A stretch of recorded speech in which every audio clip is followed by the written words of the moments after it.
Welcome back to What's the 411 News, where we bring you news observation, interpretation, and news commentary from an FBA and BGR perspective. Let's get it. What's going on, everybody? Welcome back to What's the 411 News. Yeah, we're going to continue on with our special on the Reparations Month. All right. In regards to the real reparations movement. All right. This is part 8. And we're going to keep it going by rolling this video. So without no further ado, this one's for you. Let's go. Coming to the stage, we have our brother, the visionary for the Foundation of Black American Conference and Rally for Reparations, our brother, Tariq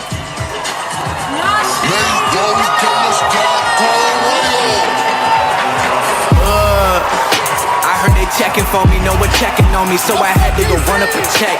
I got the message on me, ain't no flexing on me, my attorney gon' call and collect. Blessings on blessings for me, my successes only made them envious, they got upset. I had to put all their egos in check. I want the money, the power, the home of Frederick Douglass. DC, the home of Dick Gregory. The home of Marion Barry. The home of Dave Chappelle. The home of Mambo sauce. What y'all putting in that Mambo sauce? DC, we're here, the Rally for Reparations. Look at this beautiful crowd. Give yourselves a round of applause.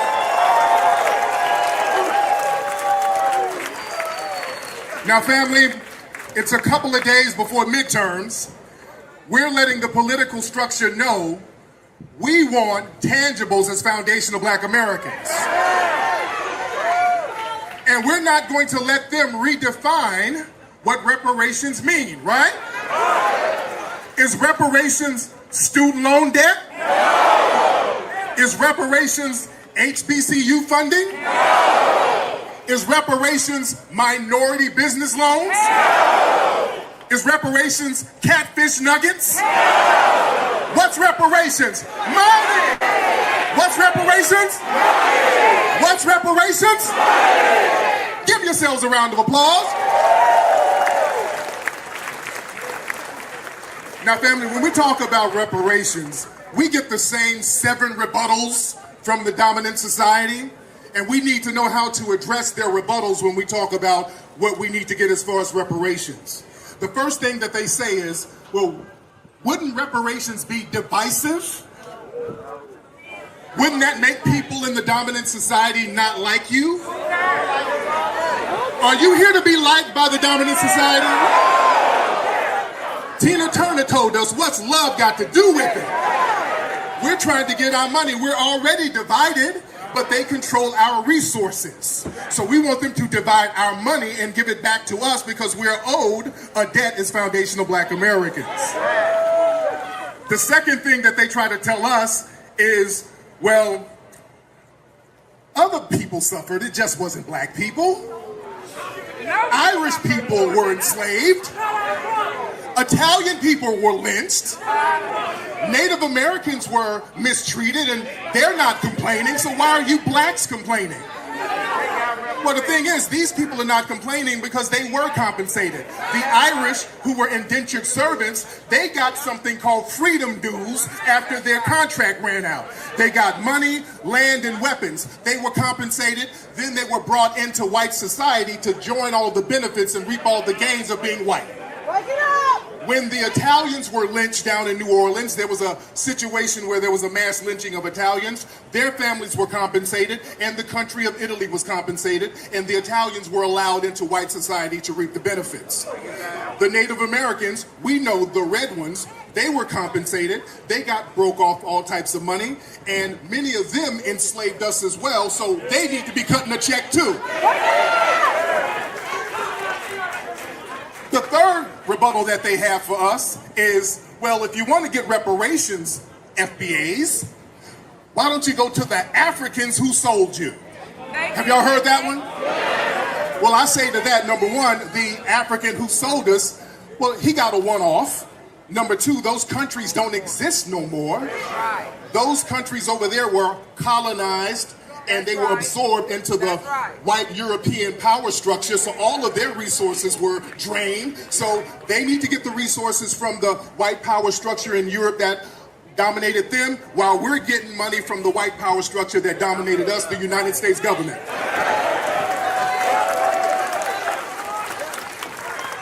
Another rebuttal, they say, well, all white people didn't even own slaves during slavery.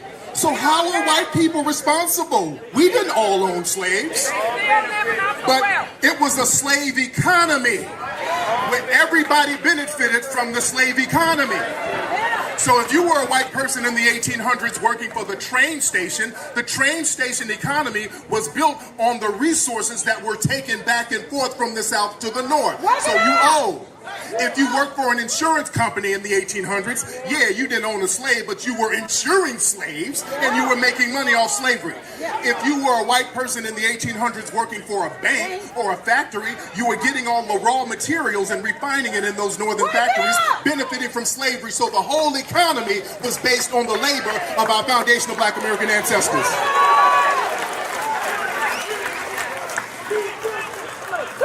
The next rebuttal is, well, my family came over after the Civil War. So I wasn't even here during slavery. So how do I owe? When your family was over there in the slums of Europe, they heard about a country's wealth from the free labor of our ancestors, and they knew that that wealth was mass distributed from our hands into white society and locked in racially. And they sat over there in Europe and said, sign me up, I want to go over there and be a part of that. So since you want to be a part of it, you're part of the debt and you owe too.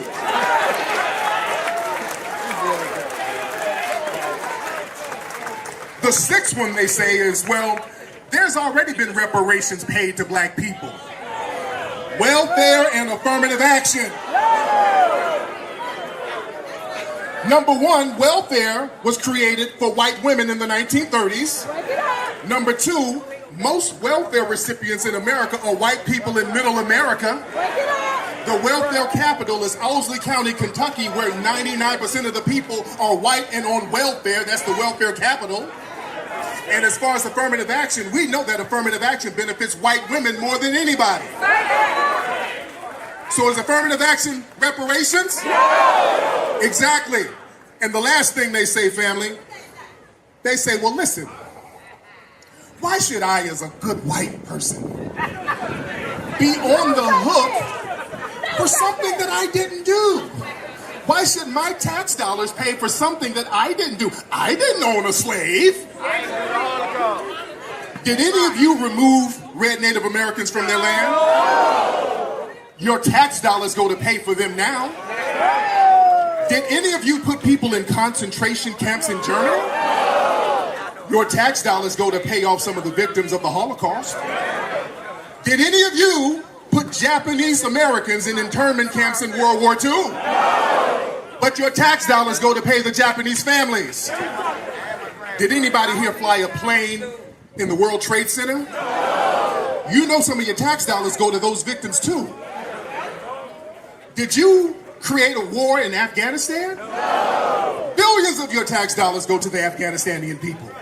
Did you cause a war in the Ukraine? No. Billions of your tax dollars go to the Ukrainian citizens.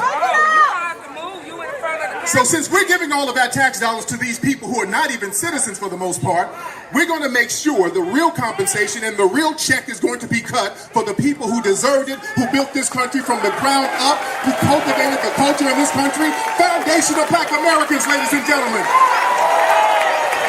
Say reparations! FBA! All right, give yourselves a round of applause.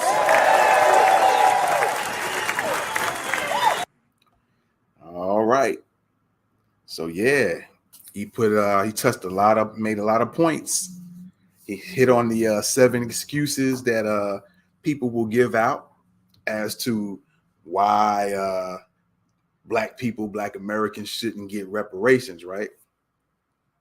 All right. So, yeah, he touched on a few of those. He said some people say, oh, reparations is divisive and it shouldn't just be for black Americans. But yet other people, other ethnic groups have been getting money for years. All right. You have where the Afghans, Biden had allotted 500 million for Afghani people. Then you got Ukrainian people, some of them coming over here to the US and getting benefits, even school benefits. All right. You got, again, coming across the border, getting all types of financial help, video games, food, and now they being offered jobs that are some people going to be making 55,000 a year, or sometimes 24,000 a month, being handed out to those who were flown over from the Mexican U.S. border, by Biden secretly flying in Venezuelans. So it's funny when they get money, nobody says it's divisive. But then when you talk about black Americans saying, hey, look, you built an economy, your economy was built off the backs of slaves, black Americans, foundational black Americans. They didn't get no compensation for it. Now it's time for y'all to pay up. All of a sudden, you're being divisive. You're being divisive. But nobody said anything about the so-called American Indians whose children with some of these tribes, these Indian tribes, get over $100,000 once they graduate from schools, right? So it's kind of interesting how when it comes back to black Americans, there's this big issue. All of a sudden, there's no money. We don't have any money. And we all got to sit down and calculate this out and make sure it's this and that. It's funny how it has to be a lot of stipulations when it comes to black Americans. But any other groups, they get compensated. They'll say, oh, there was other groups that were enslaved, Italians, Irish people. But those groups got compensations for certain things that went down. Nobody says that's divisive. Japanese for being in internment camps got money. All right. Jewish people still get money every year, if I'm not mistaken. Right. And the American government had some connection with that coming to fruition, if you will. So why is it always an issue when it comes to black Americans getting what is owed? It's not something that, oh, it's a handout. And then that's another thing people will throw out. It's a handout. It's a handout. No, it's not a handout. It's what's owed. Just imagine me going to your house, right? And I take over your residence and I tell you, you go work, right? And when you come home and you get your check goes to me. And I do that over 50 years. Do you think that's right? Is that okay? That I come over in your house, I take it over. I got you cooking all the food. I have sent you out to work, wherever you go work at. It can be a six-figure job. It can be a corner store job. But every time you come home, you get paid. I get your check. I have it fixed to where it goes into my account. And you did all this labor over a course of 50 years. So I'm living nice for 50 years. All right. Now the 50 years can be the 500 years when it comes to slavery and all the other Jim Crows and all the other stuff going along with it. Stealing of inventions. Right. Is that right? Shouldn't you get all your money back for doing that? All right. So I'm just saying, I'm just making a point there. Something for you to think about. All right. So we appreciate y'all, man. Thanks for coming in. Be sure to subscribe. Be sure to give the thumbs up. You know what it does with the so-called algorithms. So more people will be involved and want to check out the channel. Getting information that the mainstream media or the lamestream media is not giving you. All right. So we appreciate it. We're going to keep it going and keep the special going. All right, this is part 8. We're going to come up to part 9. This is What's the 411 News, and we out. Peace. Welcome back to What's the 411 News, where we bring you news observation, interpretation, and news commentary from an FBA and BGR perspective. Let's get it.